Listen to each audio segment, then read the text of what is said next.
Hey guys, what's up? It's FilterSC here, and I just thought I'd throw a little bit of a video together for you Zerg players out there. I know there's been a lot of complaints about Zerg versus Terran and what do I do and how can I get better at this matchup and all that stuff.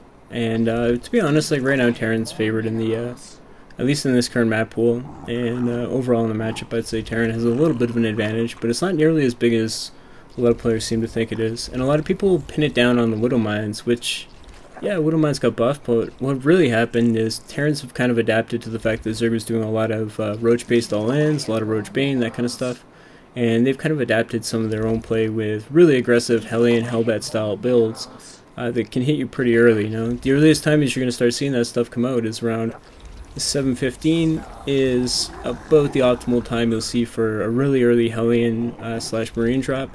As well as you start to hit into 8 minutes, that's where you start to see the Hellbat with Marine pushes. And then a little bit later on than that, you're going to see the 2 factory Hellbat push, 8:30ish usually. And it's just a ton of Hellbats, and you won't see it coming usually because it's pretty easy to deny scouting on that build. And then you won't see it until you see, like, you know, other than the 6 Hellions that have been on the map, all of a sudden like 10 more show up, you know? You're like, oh no, now what do I do? And finally there's the 10-minute 110 supply push that the Flash was doing, and all of these are kind of designed to counteract the fact Zerg was being so aggressive with a lot of their builds. The Roach builds are actually designed to be killed by those Hellbat pushes, which is why a lot of Zergs are having a lot of trouble. You can't fall back on those. You have to really learn to defend them a little bit better. So with that in mind, let's go through the kind of the build order that's picked off here. This is mostly a build off X5 Pig. And he learned it a little bit off Snoot, and there is a second gas involved, which is a change both players have discussed making, and I think it's a good choice. But the basic idea is really simple, like a 15 hatchery with a 16 spawning pool and a 17 gas. Really simple, straightforward. You get your Overlord obviously at 16.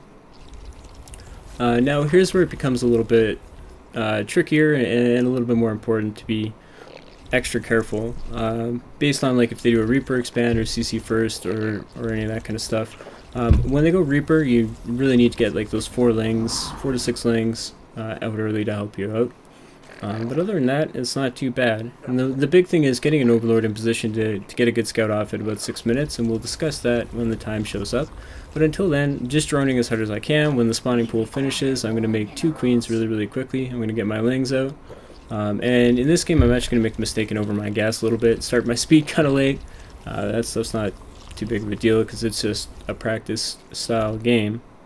And yeah, we don't have too much to talk about, obviously. Here come the links, everything's popping out pretty nice.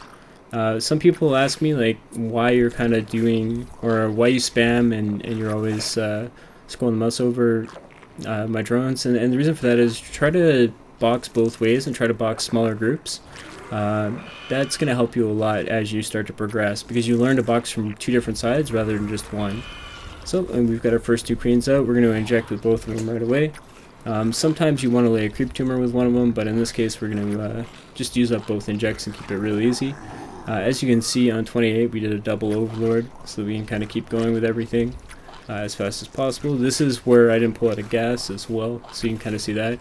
We've got about 19 drones on our natural, and we're going to look to do about the same on our, on our main. We're going to look to add about 19 drones to our natural, and then we're going to take our third around 40-ish to 45 supply.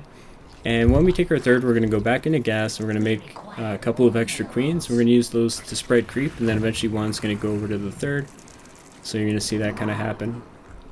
And again, ideally we want to take our third at about 6 minutes.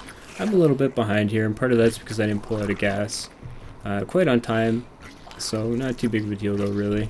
And you're going to see both bases are now saturated properly, so we're going to take our third base. And when we do that, this is the important thing. You don't want to be overly greedy. As soon as you go to take that third base, this is when you start just adding on a ton of Zerglings, so that if, you know, a push comes or there's Hellions or something, you have a lot of lings out to deal with it. So you don't necessarily need to get the Roach Warren and have the Evo Chambers blocking your front and doing all that SimCity garbage. This is really going to help you out with that, as well as you'll do a scout. Now, when you go to get your scout on, what you're really looking for is there a starport? And if there is a starport, that's when you need to be ready for that pressure, right? So what we're going to do is spend our first 50 gas on a Baneling nest. Right, and when we do that, we're going to take our second gas here, so hopefully I'll do that in a second. You can see I'm starting to spread creep and connect my two bases, and you can see I've got quite a few lings out on the map, right? You know, just a typical Hellion style push right now wouldn't do anything, right? If they did a Hellion Marine drop, it'd be a little bit more scary, but it's not too big of a deal. We could deal with it. And you can stop that push with just lings, and just lings and queens, right? So now we're starting to add on our 2 evolution chambers as we get up towards 100 gas. And again, you're just kind of massing up lings, waiting for our third base to show up. And I did actually overdrone a little bit. And when the third base pops, you need to get a queen walked over there pretty much as fast as you possibly can. You go back into drone production. If the Terrans attacked you, obviously you'd be making more lings. Well, ideally what you want to do here is you want to use your early lings to defend. Now, if it's a Hellbat push, take your time. Here's the thing about the Hellbat pushes. You can't just kill all your drones. You have time to run your drones around. The biggest thing you can't do is engage without everything kind of grouped up to the point where you can't punish it, right? You need to be ready to punish it. And if there was a Hellbat push, I wouldn't get 1-1 right away. I would spend that gas on banelings, right? And be very simple.